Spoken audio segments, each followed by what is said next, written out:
I've read several reviews so far from the mainstream media who have all been given the first 4 episodes of the 6-episode season of Dune Prophecy. And I really liked this one from RogerEbert.com because it was more from the perspective it appeared from a knowledgeable Dune fan. So that was kind of what I was wanting to see. How would this show impact Dune fans specifically, fans of the novels, and fans of even Brian Herbert's, also from the perspective of a casual viewer. So I feel like it touched on several of those things. Max's Dune Prophecy fails to capture the magic of Villeneuve's films and Herbert's novels.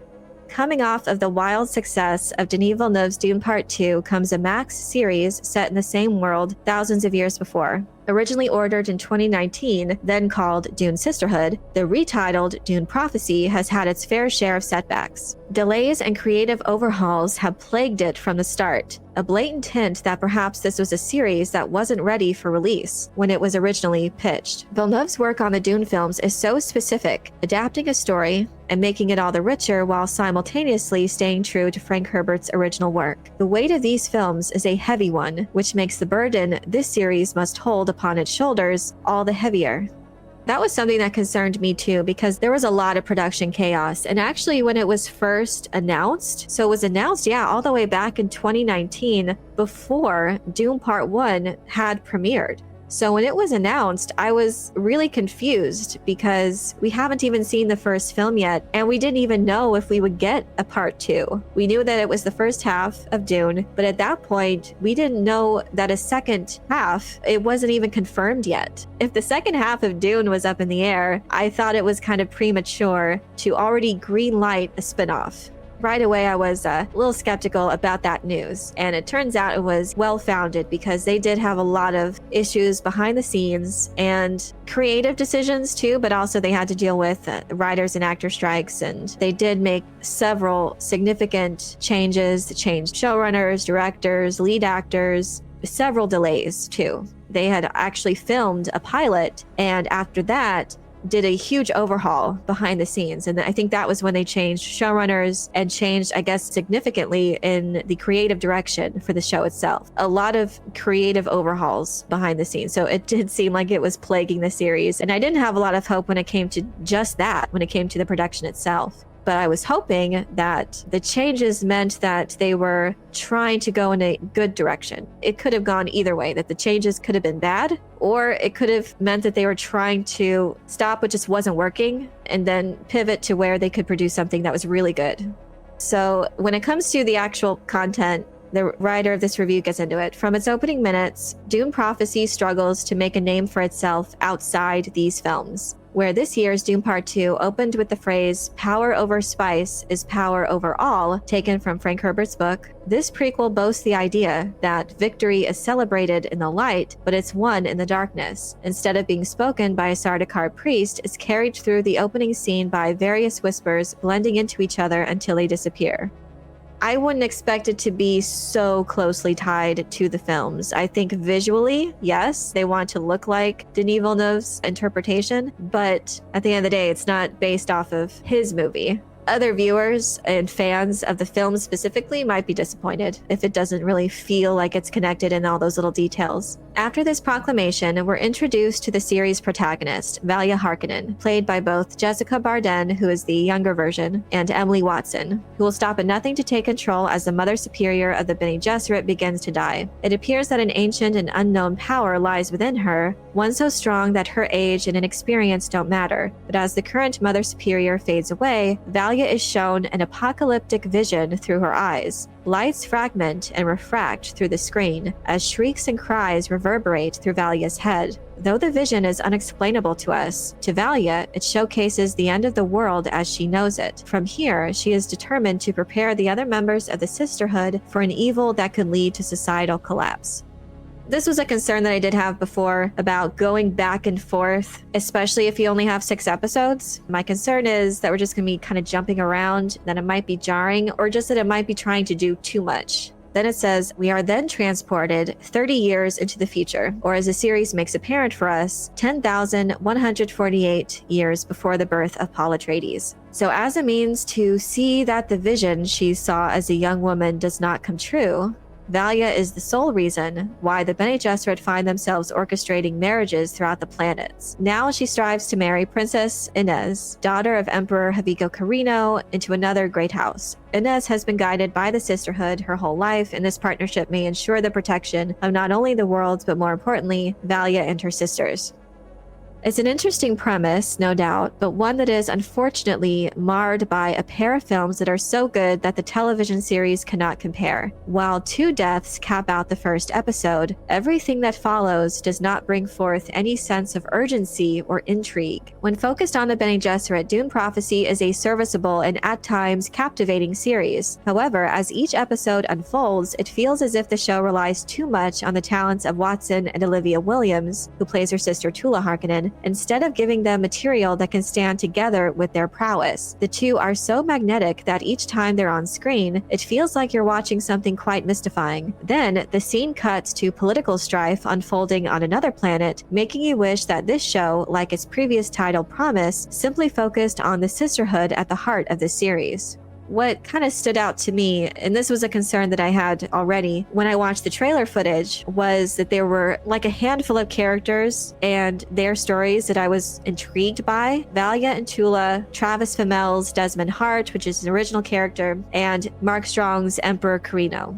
But there was a ton of other scenes and other characters that were filling it out, that were kind of like strewn about in the trailer footage, that it did make me concerned about whether or not it's going to suffer the same fate as a lot of ensemble shows like this do. Most notably Rings of Power, which is a very large ensemble cast, but it's also one that takes place across a vast world where you're jumping around to all these different places and they don't really connect to each other. So it does seem very jarring. And when you come back to the place of a storyline that you were more interested in, it did feel like you were having to catch up. Like the story was still going on while you were watching something else in an entirely different location that had nothing to do with this location either. I worry if that's a problem with this one. This did seem to have a very large cast. And while I was hopeful for something that would have more of that world building, showcase more elements of Frank Herbert's universe, there was a concern that we're just going to be jumping around to all these different locations with characters and storylines that aren't as interesting as others. And the problem is, too, you only have 6 episodes, which is very small. It's a mini-series. And we're not in the days anymore where shows had like 20 plus episodes a season or even 13 episodes. Now the number keeps shrinking. It was at 13, then 10, then 8, now 6. And I don't know if this is a multi-season show. I think they probably want it to be if it's successful. But yeah, if you only have 6 episodes, you really have to grasp audiences. So I feel like while the writer of this review is aware of Frank Herbert's books and that saga, clearly from a film perspective, as she clearly likes the films, it's kind of lacking in that regard. Unfortunately, you can't help but compare it to Denis Villeneuve's films, which is what they wanted. I guess that was their intent, and that might have been the cause of all the changes behind the scenes, is that they wanted to make sure that this felt really connected to Denis Villeneuve's interpretation. But the problem with that is you beg comparison, and on a smaller scale show, it might disappoint. We'll see how this connects to general viewers. I have a feeling it's going to probably connect more to Dune fans who are aware of the lore, but if you can't produce something that doesn't reward the fans of the films themselves, yeah, I'm not sure if it's going to resonate the same way from what this reviewer is saying. She continues, "This is a show that takes itself seriously, but the writing is neither thoughtful nor good enough to warrant this. When we're forced to watch conversations between members of House Carino, the show chips away at any goodwill it has, birthing instead a mess of space politics and performances. The scenes feature stilted backdrops, scenes in a nightclub that feel more like something out of a dystopian young adult film, and unconvincing new talent whose takes should not have passed through the editing bay. It's unfortunate because at its core, the series hinges on the relationship between 2 interesting women who, if the series were strictly about them, could become the most interesting characters on TV this year." There is some things to enjoy. It seems that the characters and storylines that are going to really grab people are obviously the Harkonnen sisters, and I think we'll talk later about Desmond Hart and the Emperor. There's a lot more characters, though, in this. This particular reviewer didn't appreciate the performances that came across as young adult dystopian-ish. The relationship between the two sisters is ruined by a heap of obnoxious side characters who frankly should have been scrapped to allow room for the show's saving grace, Desmond Hart, played by Travis Fimmel. After arriving in front of Emperor Carino after a trip to Arrakis, the mysterious fighter begins to craft his own agenda, walking the palace halls like a ghost, eyes shifting instead of blinking, and voice never rising above a haunting whisper. It is later revealed that Desmond is the sole survivor of his trip after being swallowed by Shai-Hulud, the mythical worms that live under Arrakis' sand. He and others believe that the worm blessed him, and since his return, he has been able to do unspeakable things, not unlike the work of the Bene Gesserit. But it is unfortunate that these good elements, these good performances and intriguing storylines are going to be watered down by other characters and storylines that are just not as good, not as interesting or entertaining. It seems that my concerns were well founded in that regard, but also the things that I thought would be interesting, which is Desmond Hart. It sounds like that's going to be the show's saving grace. Is it going to be enough for the general audiences and Dune fans as a whole? Desmond and Valia operate as opposing sides of the same coin, and it's a shame these characters don't exist in a better show that allows them to become proper adversaries or allies. Not unlike the Sisterhood, Hart's storyline focuses on threads examining blind faith and devotion. These inklings creep in and out of the series, slinking underneath the stilted dialogue until they eventually disappear for good. They leave in their wake a series that feels like it's been drawn and quartered, with the writers seemingly attempting to harvest a completely different show from what the studio may have wanted. It forces Dune Prophecy to careen down a hole from which it can't climb. It's almost as if this series was destined to fail from its inception, as the book it's adapted from was released 26 years after Frank Herbert's death. The series' creative overhauls have led to a blatant misunderstanding of what makes this world so interesting and what Herbert initially set out to convey when writing the first novel in this series. By the time episode 4 rolls around, you can't help but ask yourself why you're not just rewatching the films again, which at their core understand the franchise they're adapting.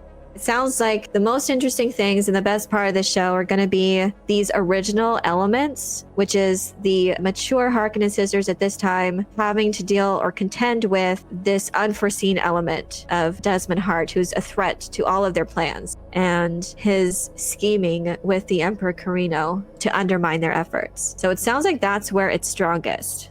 And unfortunately, it also seems that where it's weakest is just these other characters and storylines that just aren't interesting and just do not reach the caliber of the films, let alone Frank Herbert's stories and themes. It should be noted that I think IGN gave Dune Prophecy a 5 out of 10, but they also gave The Penguin a 5 out of 10 until they saw the full season, which raised it up to 7, which I think it should be higher, but yeah.